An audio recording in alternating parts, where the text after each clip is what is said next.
What up? I'm Bea and welcome to my channel where we talk about all things true crime and current events.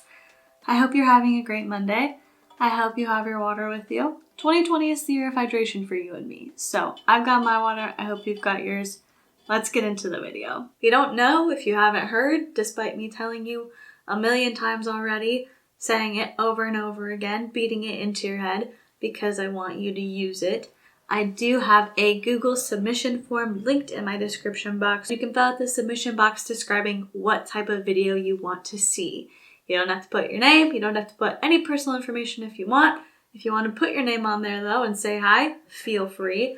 But this came from one of my subscribers and I am super excited because this is actually a commentary request about YouTubers collaborating with makeup brands. Over the past few years, we have seen a huge increase in the amount of makeup brands wanting to work with influencers, especially ones who are successful on YouTube. And I think it's great in most cases. You know, it's really cool because it gives the influencer an opportunity to make money and potentially have some residual income coming in depending on the type of deal they get. And it also gives them legitimacy because while a lot of us understand that YouTube is a game changer, if you are successful on YouTube, you can have so much. There's so much money to be made here. And so while we understand that this is a legitimate thing that people do, that they can get their full income from, a lot of people on the outside who aren't involved in YouTube culture just see it as a waste of time. They don't think that the people who do makeup tutorials or make product recommendations or show you how to cook something or teach you how to edit a video, stuff like that, they don't really see it as legitimate. And so when these brands start reaching out to influencers and giving them a place in this more traditional mainstream part of the world, part of business, a way to make money, it can be great for YouTubers as a whole. And so I think that that is such an important part of these collaborations, but there can definitely be some downfalls. And the biggest one that, will suck for the influencer, but ultimately is going to be to the detriment of these companies is not compensating them fairly. And there are a few reasons that this could happen. You know, like I said, YouTube is still new. Making money based on subscriber count is a very new thing, and pricing isn't always exactly known to everybody. Sometimes you've got to work that stuff out. But is it a matter of the companies not knowing, or the companies counting on the fact that most of these people that they're going to be collaborating with don't have a degree in business, don't have a degree in economics, they don't have a lawyer who specializes in contracts like this, and they're just hoping that the influencer is going to be so excited to have their name on an eyeshadow palette that they'll take whatever they can get. I think the biggest example we've seen of this coming full circle and bringing a brand down a peg is with Too Faced. A few years back, they did a collaboration with Nikki Tutorials where she created her own eyeshadow palette. And we learned throughout Shane Dawson's documentary with Jeffree Star that they gave her really a bad deal. They gave her the short end of the stick. They did not compensate her fairly. And to go further than that, allegedly, the product that she got was way better quality than the product they ended up selling to the customers, even though it still had her name on it. And so when that came out, when Jeffree Star spilled that tea, tons of people were so mad. And I think part of it is being mad for justice, and part of it is being mad that they took advantage of somebody that a lot of people like. And yes, Nikki handled it gracefully. Sure, this could be something that is kind of pushed under the rug, but Too Faced is already kind of on their way out. Between the owner's racist behavior and the seeming decline in quality of their product, I think they were in a spot where something like that coming out really could land a blow. Because here's an example from me. Okay, the Too Faced Peach palette. Do you remember like 2-3 years ago when everyone had that palette and it was all the rage. And I specifically remember watching a Tana Mojo video where she was using it and I was like, man, I really want that. But at the time, I was in no position to be spending that much money on an eyeshadow palette. I just wasn't. And so I didn't get it. And I wanted it so bad. But this past year, I went to Ulta for something. I walked by the Too Faced stand and I was like, they still sell that palette. They still got that peach palette. I think I might get it. And I didn't end up getting it that day, but I was really still thinking about it. And then just a few days later, that video, as part of Shane Dawson's docuseries on Jeffree Star, came out, where Jeffree talked about how bad of a deal they had intentionally given her. And it stopped me from buying it. It legitimately did, because I was like, well, what's the point? Like, you know, I don't want to support somebody who doesn't treat talent like that fairly. And when you have a brand that doesn't collaborate with any type of influencer, they just do their own thing, they do whatever, you don't necessarily humanize any part of them. You don't think about the wages that their employees are being paid. You don't think about any sort of personal connection to that brand.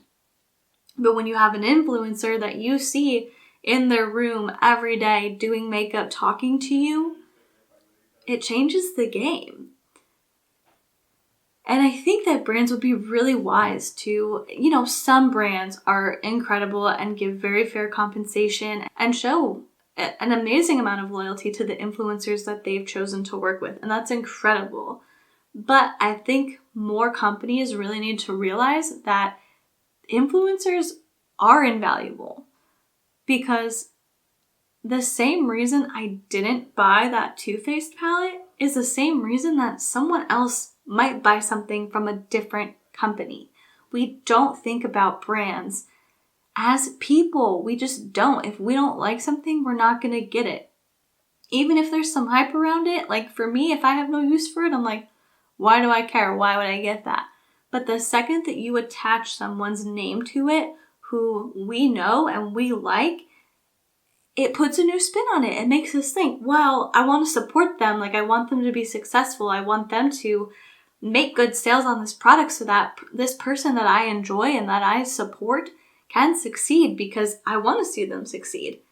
And brands absolutely need that, because it is such a great way to increase sales and increase revenue. And they would be wise to be loyal to their influencers. Yeah, when we see it with Morphe, it's a lot. They're always like, use code Morphe, Morphe concealer, Morphe foundation. Always, it seems like they're always bringing it up. So there does need to be some balance. But you know that that brand has a great working history with that influencer, and they're going to take care of them in most cases. Another downside of brands working with influencers is learning how often they should be collaborating with them. Think about ColourPop and Anastasia Beverly Hills. ColourPop, they're known for being an affordable brand. They're known for putting out palettes every other week, it seems like. And so the fact that they have multiple collaborations with different influencers isn't a big deal. That's what they're known for. You're not paying an exorbitant amount for anything that you get from them. And so it doesn't create the same type of friction that it does when the same thing happens with a premium brand like Anastasia Beverly Hills. And I think we saw people kind of come to a head with ABH last year, because we're used to getting one eyeshadow palette per year from them. It seems to be very exclusive, very much selective. They're not one of those brands that's constantly pushing things out. But in the second half of last year, they had the Alyssa Edwards palette, the Jackie Aina palette, the Carly Bible palette, Norvina Pro palette 1, 2, and 3, the minis, and now they're coming out with the Amrezy palette. And so those original palettes, the ones with the influencers, those 14 pan eyeshadow palettes, are $45 per palette. The Amrezy one's going to be $49 because it has 2 additional shadows in it. And so when you're doing it with something like that, it cheapens the brand because it doesn't make it feel exclusive. It doesn't mean that we're like, oh, you didn't put love into it. No, it's not exclusive anymore. It's not something that I'm waiting all year for. It's like, oh, if I don't like this one, I'll just buy the next one because it's coming out in 2 weeks anyway. And the quick release of all of those really, I think, took away from the influencers' time to shine. It's their opportunity to talk about something so exciting and explain how thrilled they are and how much they love your brand and how great the opportunity was to work with you. But it got cut short because ABH, for whatever reason, decided that it, whether they got hacked or leaked or whatever, for whatever reason it was, they decided to drop. And it really rubbed a lot of people the wrong way. It rubbed me the wrong way. Why am I going to spend $50 on something when I know that in a few weeks there's going to be something else that I might like more coming out? It doesn't feel special. And it makes people who watch that influencer distrust you because you had the opportunity to promote them, to let them talk about how great the experience was, to let them bask in their moment. This is an incredible thing, and they should be allowed to enjoy it for as long as they can. But because you're dropping so many collaborations, we felt like our favorite got shorted. So all that's to say, I think that YouTube collaborations with mainstream brands can be incredible. I think they can be great. I think it is awesome that they give legitimacy to these people who have worked really hard over the past few years to build the audience and to build the income that they have. But the brands, they've got to step up and they've got to do it in the right way because the influencers, as cheesy as it sounds, the influencers are the future. People have that connection with them. People want them to succeed and they want to see them in more. And brands can give them the opportunity to do that. But they got to make sure that they treat them well. Because if they don't, chances are we're going to have a chip on our shoulder about that brand. But that's just how I feel. Let me know what your opinion is. How do you feel about YouTubers who do a ton of collaborations, about brands who do a ton of collaborations in a row, about YouTube influencers branching out and not just sticking to YouTube, but finding new avenues of getting their name out there and bringing income in, because I'd love to know. And while you're doing that, if you would consider liking this video or subscribing to my channel, that would be awesome. And if you've subscribed already, thank you so much. I love being able to just sit here, hang out with you, and talk about whatever. With all that being said, I'm going to go ahead and let you go. Thank you so much for watching, and I will see you in the next one. Bye.